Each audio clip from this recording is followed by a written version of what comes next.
সুদূর অতীত থেকে ভেসে আসা এক প্রাচীন ইতিহাস। মহাস্থানগড়, বগুড়া জেলার বুকে লুকিয়ে থাকা বাংলার প্রাচীনতম প্রত্নতাত্ত্বিক স্থান। আজ আমরা পা রাখব সেই মহাস্থানগড়ের গভীরে, যেখানে মাটি কথা বলে। এটি শুধু একটি প্রাচীন ধ্বংসাবশেষ নয়, এটি হল বাংলার সভ্যতার জন্মলগ্ন। উত্তরবঙ্গের অন্যতম গুরুত্বপূর্ণ বগুড়া জেলা।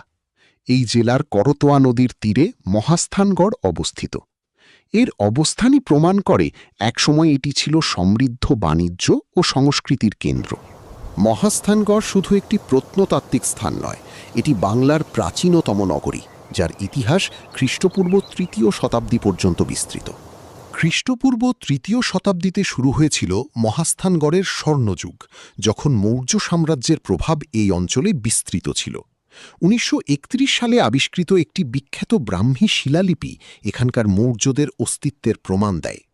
গুপ্ত এবং পাল রাজবংশের সময়ে মহাস্থানগড় বৌদ্ধ ধর্ম ও হিন্দু ধর্মের এক গুরুত্বপূর্ণ মিলনক্ষেত্র হয়ে উঠেছিল। বৌদ্ধ পাল সম্রাটদের নির্মিত অসংখ্য মঠ ও তীর্থস্থান এখানকার সমৃদ্ধির স্বাক্ষর। ত্রয়োদশ শতাব্দীতে এক ভয়াবহ ভূমিকম্পে এই প্রাচীন নগরীর পতন ঘটে। ভূমিকম্পের ফলে করতোয়া নদী পলি জমে ভরাট হয়ে যায়, যার ফলে বাসিন্দারা বাধ্য হয় শহর ছেড়ে চলে যেতে।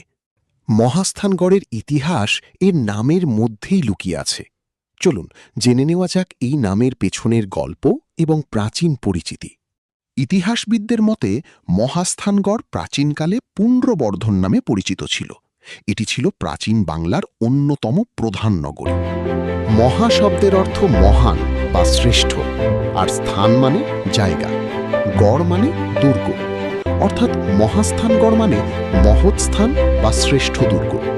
এর সাথে জড়িত আছে বহু জনশ্রুতি ও ধর্মীয় বিশ্বাস।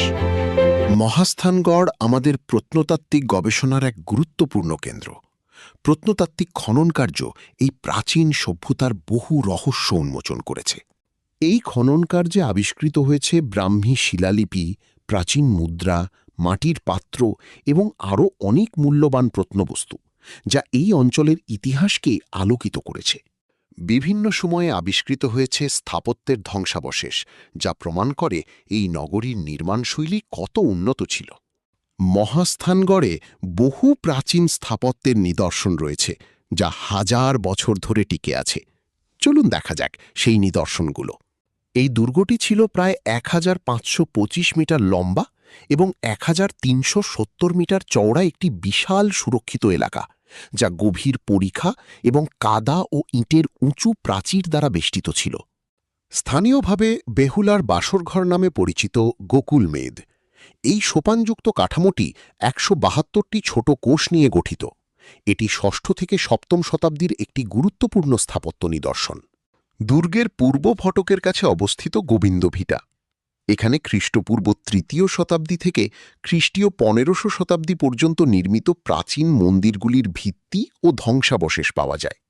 দুর্গের কয়েক কিলোমিটার উত্তর পশ্চিমে অবস্থিত বসুবিহার ও ভাসুবিহার।